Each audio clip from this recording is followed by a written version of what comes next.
And when we began this process, we have some outstanding career academies, but because of the way they are formatted, many of the students that need these academies aren't getting into them. So as a result, we've got vocational, we've got auto academies, we've got all kinds all across Palm Beach County, but they're not working for the students who truly need them because those students aren't getting involved. As a school board, that discussion has come up with our superintendent, and we're trying to come up with some more new initiatives so that we can do more vocational. We can do more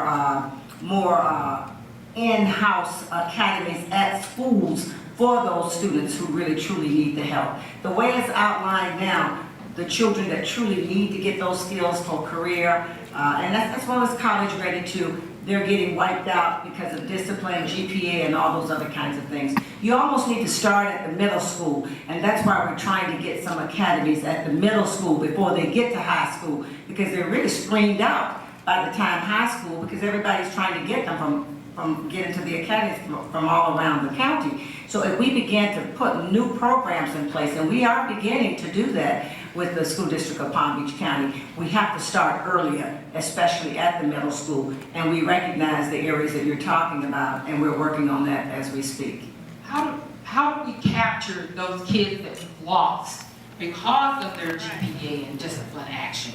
Because those are the kids that are going to come out of school or drop out of school, and there begins our legal issues with them. So what programs do we develop to capture those same kids, or the kids that go through school, through 12th grade, but because they can't pass the FCAT, they end up with a certificate of attendance, and they cannot get a job with that?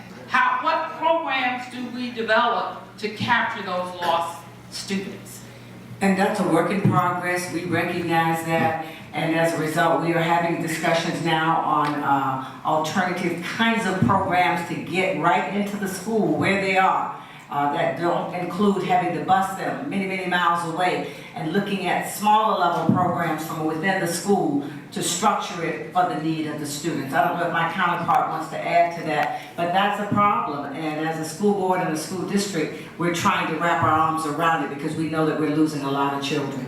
But you know, my question though is, we know the problem. This is not something that just started. And when I hear you say that we're looking at it, and you know, I certainly, this is not against you, but at some point, we've got to let the lever hit the road and do something, because we're losing our kids each and every day, and every year we come back and say the same thing. And this is not working. Right.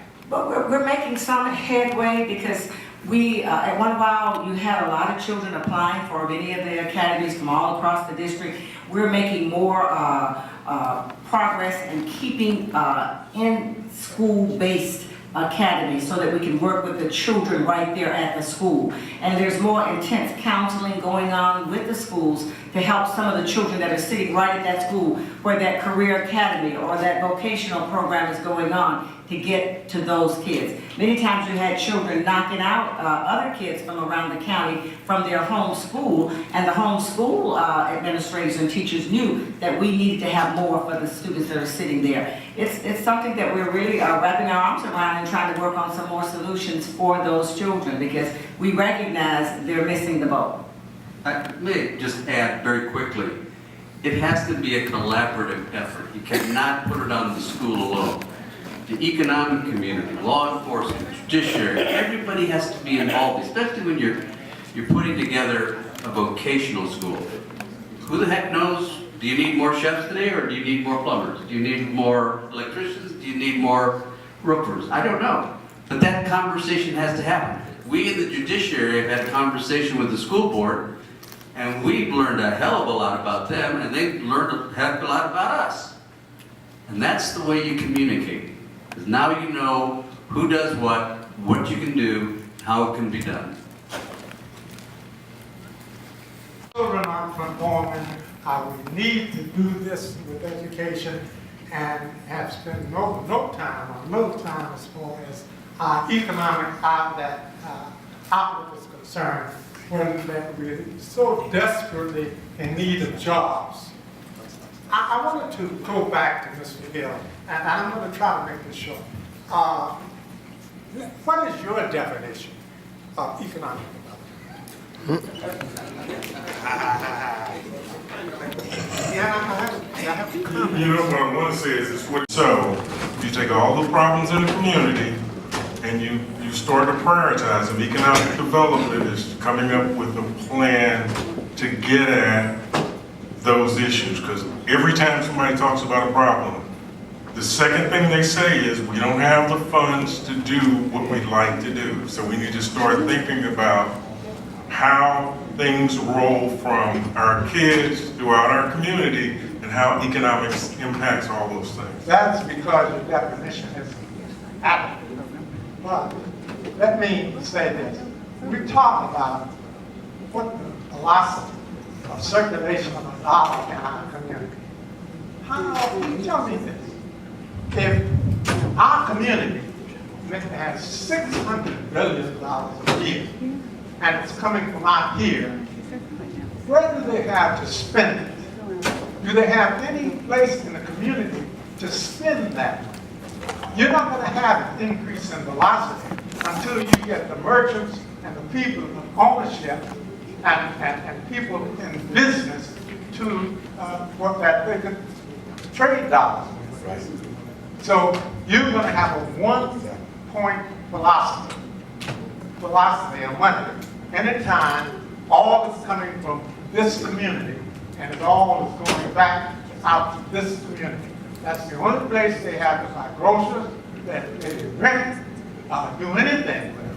So you But that is economic development, because when you start thinking about where you spend your money, you have to take the time to go work with those businesses and say, look, we're spending our money here, you need to invest.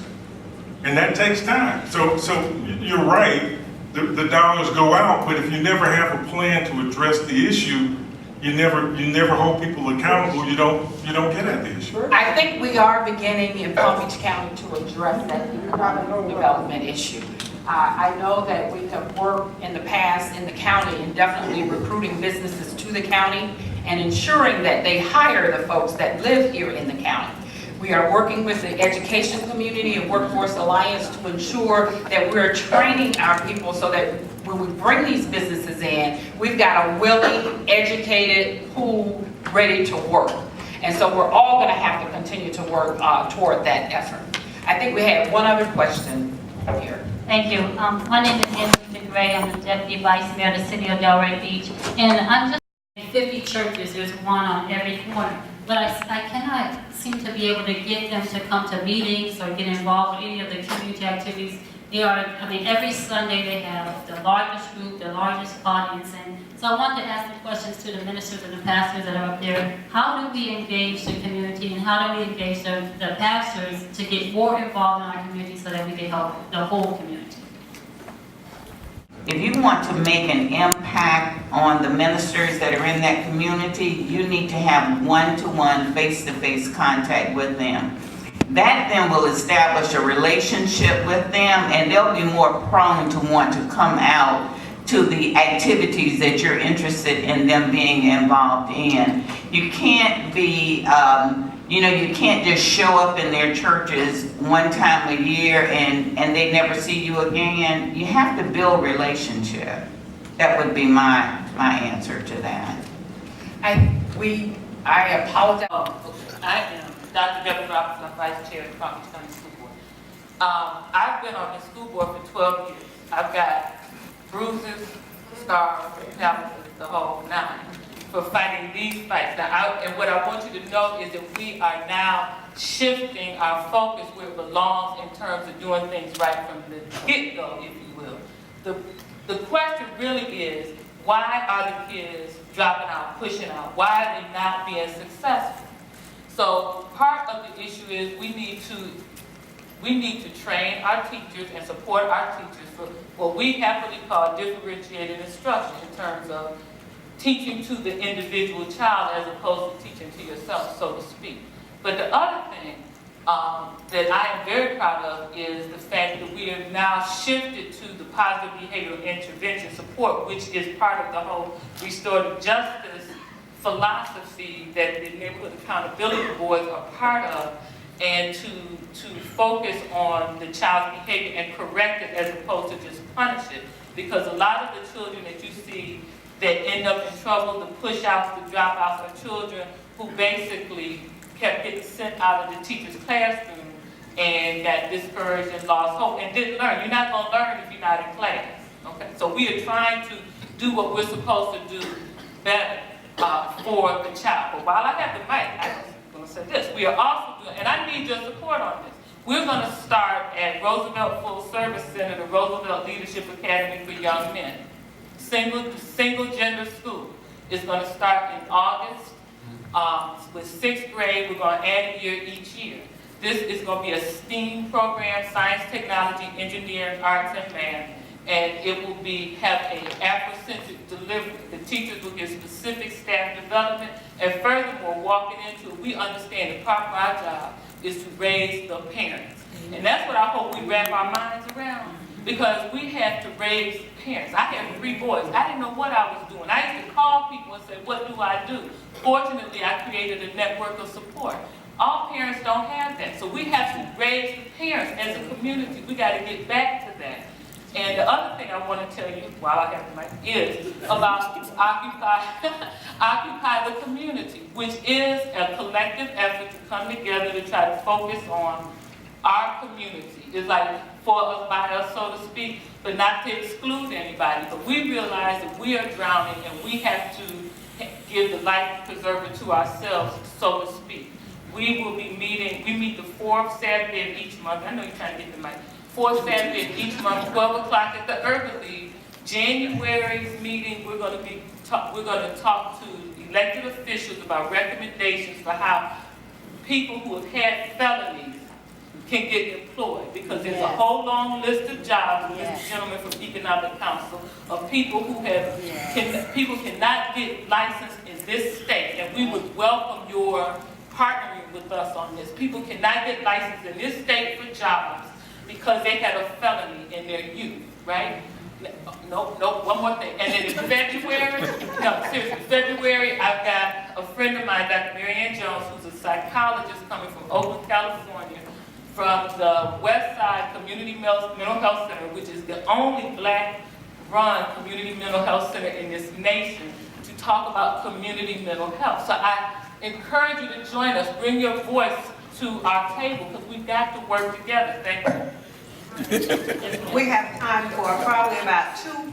The point that was made by Judge Alvarez, and that as he works with children, he is concerned about the reluctance of the Black community to accept mental health services, and the fact that there's children that need medication, and that the medication is not accepted. I can really help you. What you see as the solution is what has been the tool that's been used against our community and against our children in the schools. And whereas our children who, because of culture and sensitivity, have been labeled with learning disabilities and put on medications unnecessarily because folk didn't care to learn how to teach our children. So it's been used as a tool against us. So what I want to know is, how do we get a level playing field so that the services that are necessary can be accepted without being suspicious that now, once again, instead of teaching our children, you're figuring out how to push them out? Well, it's a point of deep education to the community. Yeah, white kids, black kids, Latin kids, they all get designated ESE in the group, and I don't know, but I know when I have a schizophrenic, paranoid 13-year-old that took the butcher knife out of the drawer and was hanging over Mom's head, and we had already told Mom, please give him the medication. Here's the medication. It was a near disaster. I want the answer. I don't know what it is.